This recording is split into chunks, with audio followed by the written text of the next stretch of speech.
नमस्कार दोस्तों, मैं जितेंद्र एक बार फिर से आप सभी का डिजिटल प्लेटफॉर्म पर तहे दिल से स्वागत करता हूं। दोस्तों, इलेक्ट्रिशियन थ्योरी की सीरीज में जो आज का हमारा चैप्टर है वो सेल और बैटरी से है। और चैप्टर का आज का जो टॉपिक है वो टॉपिक है अपना वोल्टेज सेल या गैल्वेनिक सेल। वोल्टेज सेल और गैल्वेनिक सेल जो है वो आप सबको पता होना चाहिए कि विश्व का प्रथम सेल है, यानी कि सबसे पहला सेल जो है वो वोल्टेज सेल या गैल्वेनिक सेल ही है।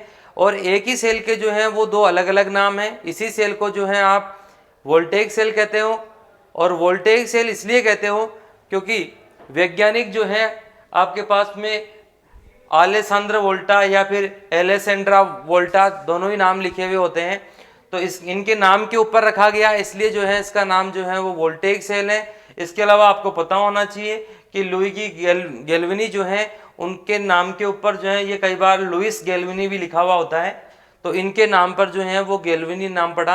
आप सबको पता हो कि इन्होंने जो है वो कई वर्षों तक जो है इस सेल के ऊपर कार्य करा।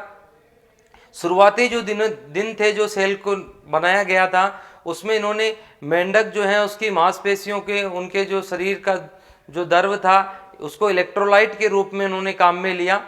इसीलिए जो है वो उससे जो पैदा होने वाली जो बिजली है उस बिजली को जो है वो जंतु बिजली या फिर जानवरों से प्राप्त होने वाली बिजली भी नाम दिया गया। लेकिन समय के साथ धीरे धीरे जब इलेक्ट्रोड, इलेक्ट्रोलाइट उन सब के बारे में जानकारियाँ मिली, अपघटन का सिद्धांत मिला, तब जो है यहाँ पर इलेक्ट्रोलाइट जो है वो बहुत सारे जो है वो केमिकलों से मिला करके बनाने लगे। और इस प्रकार से जो है वो आपके पास में एक परिपूर्ण जो है एक वोल्टेज सेल जो मिला आपको, वो मिला आपको 1800 के लगभग। यानी ये कह सकते हैं हम कि सन 1800 में जो है वो रासायनिक सेल जो है सन 1800 के अंदर रासायनिक सेल जो है वो प्राप्त होता है। और ये एक प्रकार से चल प्रकार की विद्युत जो है वो पैदा करने वाला सेल था। चल प्रकार की विद्युत से मतलब है यहाँ पर जिसे आप तारों में प्रवाहित कर सकते हैं। तो तारों में प्रवाहित करने वाली विद्युत जो है वो सर्वप्रथम आपको कहाँ से मिलती है? वोल्टेज सेल से आपको मिलती है। तो ये आपको पता होना चाहिए। इसके आगे हम बात करते हैं इसकी डिटेल से। यहाँ पर जो है आपको सामग्री और संरचना बताई गई है। सामग्री और संरचना से मतलब यहाँ है कि आप वोल्टेज सेल जो है उसको निर्माण कर रहे हो, उसको बना रहे हो, तो कौन कौन सी सामग्रियां हैं, किस प्रकार से आप उसको व्यवस्थित करेंगे। तो सबसे पहले जो आपको बताया गया यहाँ पर वो बताया गया है कांच का पात्र। तो कांच के पात्र से मतलब दोस्तों यहाँ पर ये जो पात्र है जिसमें आपने इलेक्ट्रोलाइट भर रखा है उससे मतलब है कांच का पात्र। ये कांच का या पॉलीग्लास का भी हो सकता है। तो ये कुछ इस प्रकार से दिखता है, यानी ये जो है वो एक तरह से पॉलीग्लास का जो है वो पात्र है। इसी प्रकार से ये कांच का भी कोई बीकर हो सकता है। इसके अलावा आपको बताया गया अगला पॉइंट कि इलेक्ट्रोलाइट, इलेक्ट्रोलाइट के रूप में जो है आप यहाँ H2SO4 को काम में ले रहे हो। ये इसकी जो है आप लिक्विड फॉर्म को भी यूज कर सकते हो। लिक्विड फॉर्म जो होगी उसको भी जल के साथ में डाइल्यूट करेंगे। इसके अलावा ठोस फॉर्म जो होगी इसकी वो भी काम में ले सकते हैं आप, उसको भी आप जो है वो जल के साथ में मिला करके और डाइल्यूट करेंगे। यानी कि H2SO4 जो है वो दोनों फॉर्म में हो सकता है। आपको यहाँ पर जो दिखाया जा रहा है ये H2SO4 जो है कांच की बोतल में है और ये लिक्विड फॉर्म में है। आपको सावधानी रखनी चाहिए, इसको यूज करते समय जो है वो प्रॉपर जो दस्ताने होते हैं उन दस्तानों का यूज करना चाहिए। इसके अलावा एक विशेष बात जो ध्यान रखने की है वो ये है कि आपको बहुत सारे जल में जो है वो इलेक्ट्रोलाइट मिलाना चाहिए। आपको थोड़ा सा जो है इलेक्ट्रोलाइट लेकर के और फिर उसमें जल नहीं मिलाना चाहिए, क्योंकि इनके बीच में जो रासायनिक क्रिया होती है वो तीव्र होती है। अपनी आंखों में जो है वो छिटक करके लगने का डर भी रहता है। तो सावधानी से जो है आपको प्रयोग करना चाहिए। आगे फिर मैं बात करना चाहूँगा यहाँ पर जल की।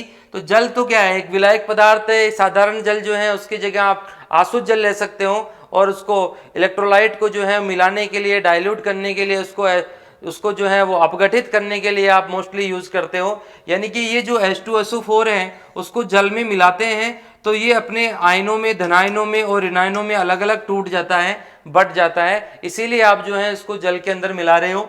आगे फिर मैं बात करूंगा यहाँ तांबे की छड़ की। तो तांबे की छड़ जो है वो एनोड के रूप में काम में लेते हैं। आप देख सकते हो कि ये वाली जो छड़ होगी वो कॉपर की छड़ होगी, इसको आप एनोड के रूप में काम में लेंगे। ये कुछ इस प्रकार से भी दिख सकती है, यानी कि इसकी जो शेप है वो पत्ती नुमा भी हो सकती है और छड़ नुमा भी हो सकती है। तो ये कॉपर की छड़ आपको यहाँ दिखाई जा रही है।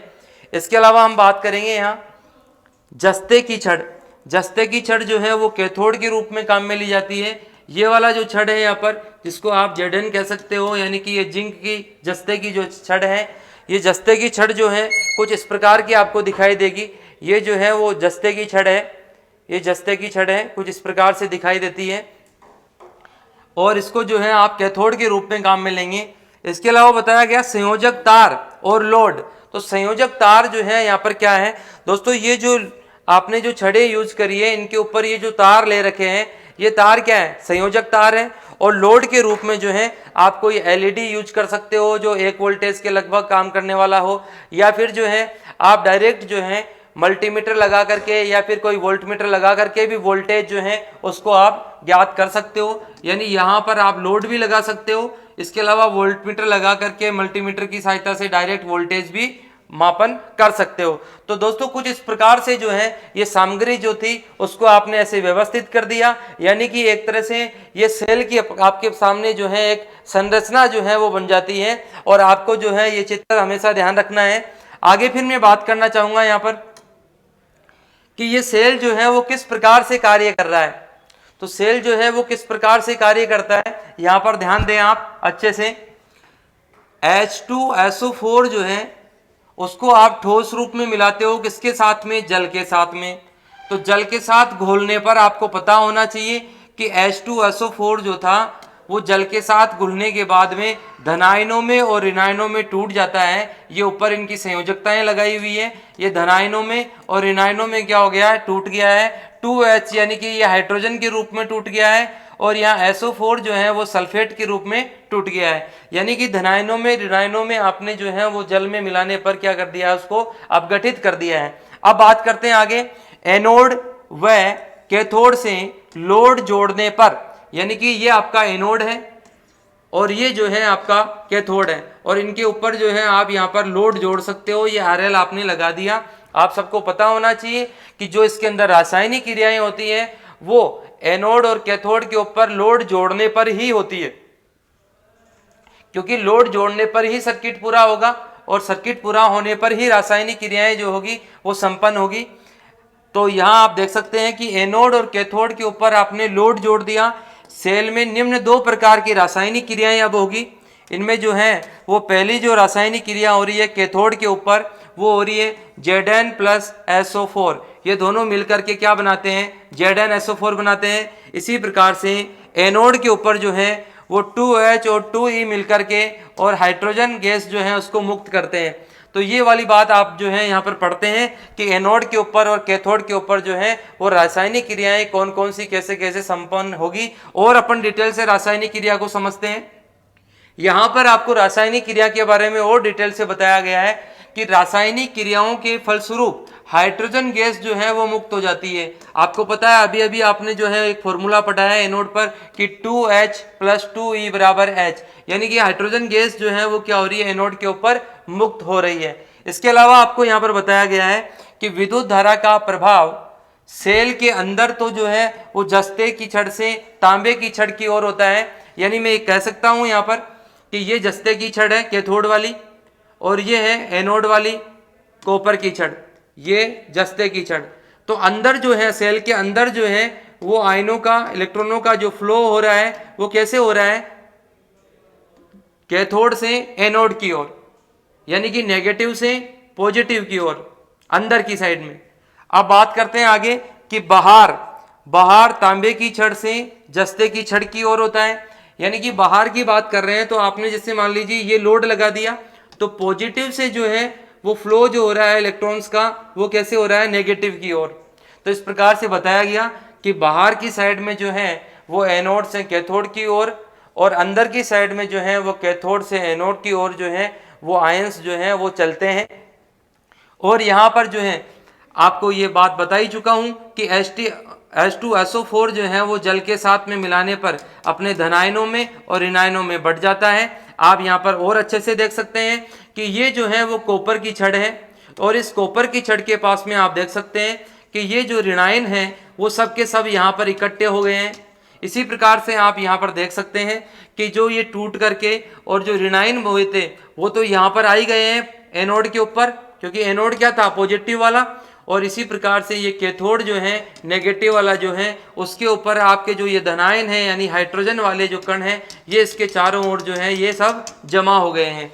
तो इस प्रकार से जो है आप इसकी पूरी की पूरी कार्य प्रणाली पढ़ते हो, रासायनिक क्रियाओं को समझते हो। आगे फिर हम बात करते हैं इसी में ही कि लाभ कौन से होते हैं। वोल्टेइक सेल में ऐसे क्या लाभ हैं, तो वोल्टेइक सेल का सबसे अच्छा लाभ तो ये है कि ये वातावरण को किसी प्रकार से प्रभावित नहीं करता है। इसमें किसी प्रकार की कोई जहरीली गैसें नहीं निकलती है, जहरीली गैसें का निष्कासन नहीं होता है कि वो वायुमंडल को किसी प्रकार से जो है वो प्रभावित करती हो, या ओजोन जो है उसके अंदर जो है उसके छिद्र को बढ़ाती हो, या कोई और प्रकार का कोई नुकसान करती हो। इस प्रकार की कोई गैसें इसके अंदर से नहीं निकल रही है, तो ये वातावरण के क्या हिसाब से क्या है, अनुकूल है। दूसरी बात यहाँ पर बताई गई कि ये स्थिर धारा और स्थिर वोल्टेज जो है वो प्रदान करता है। बिल्कुल दोस्तों, जैसे आपके पास में टीवी का रिमोट है या घड़ी है, उनमें जो सेल डलते हैं वो स्थिर धारा और स्थिर वोल्टेज प्रदान करने वाले होते हैं। तो ये सेल जो है वो घड़ी और रिमोट में मोस्टली काम में लिए जा सकते थे। वो एक अलग बात है कि आजकल जो है इनका प्रचलन जो है लगभग खत्म हो चुका है, क्योंकि इनके स्थान पर जो है वो बहुत पावरफुल परिष्कृत सेलों का निर्माण हो चुका है। आगे फिर हम बात करना चाहेंगे यहाँ पर हानि की। तो हानि जो है यहाँ पर क्या है कि एक तो इसमें जो सबसे बड़ी हानि है वो ये है कि ये पुनः आवेशित नहीं हो सकते, क्योंकि दोस्तों आप सबको पता होना चाहिए कि आप प्राथमिक सेल पढ़ रहे हैं, और प्राथमिक सेल जो होते हैं वो यूज एंड थ्रो होते हैं। उनको एक बार उपयोग में लेने के बाद में उनको फेंकना ही पड़ता है, उनको वापस चार्ज नहीं किया जा सकता है। तो यही इसके अंदर जो है वो सबसे बड़ा एक नुकसान है, हानि है। दूसरी बात, इसमें स्थानीय क्रिया दोष और ध्रुवाच्छेदन दोष यानी कि लोकल एक्शन और पोलराइजेशन के नाम से दो दोष और होते हैं, उनको हम पढ़ रहे हैं आगे। तो यहाँ तक जो है आपने पढ़ा कि वोल्टेइक सेल जो है वो किस प्रकार से काम करता है और क्या रासायनिक क्रियाएं होती हैं, किस प्रकार से ईएमएफ मिलता है। इसके बारे में कुछ और विशेष बातें हैं, उनका भी हम जिक्र करते हैं। यहाँ पर आपको जो है वो वोल्टेइक सेल की अन्य विवरण में बताया गया कि एक तो इसका ईएमएफ जो होता है वो 1.08 वोल्टेज होता है। दोस्तों कई बार एग्जामों में पूछा जाता है, आपको विशेष तौर से ध्यान रखना है कि वोल्टेइक सेल जो होता है उसका 1.08 वोल्टेज होता है। इसके अलावा आपको ये भी पता हो कि इसका प्रचलन अब जो है वो समाप्त हो चुका है। इसका ईएमएफ का जो फॉर्मूला होगा वो E बराबर I bracket R plus R होगा। यहाँ पर आपको पता हो कि छोटा r जो है वो आंतरिक प्रतिरोध है, आंतरिक प्रतिरोध है, इंटरनल रेजिस्टेंस। इसके अलावा यहाँ बड़ा R जो है वो लोड प्रतिरोध है। यहाँ I जो है वो सर्किट में से बहने वाली धारा है, और इन सब से जो है आप ईएमएफ उसका निकाल सकते हो। आगे फिर इसी को पक्षांतर करके आपने ये सूत्र बना दिया, इसी को पक्षांतर करके ये सूत्र बना दिया। इससे आप करंट ज्ञात कर सकते हो, इससे आप जो है वो आंतरिक प्रतिरोध यानी कि इंटरनल रेजिस्टेंस ज्ञात कर सकते हो। तो ये सब बातें जो है आपने यहाँ वोल्टेइक सेल के बारे में जानी है।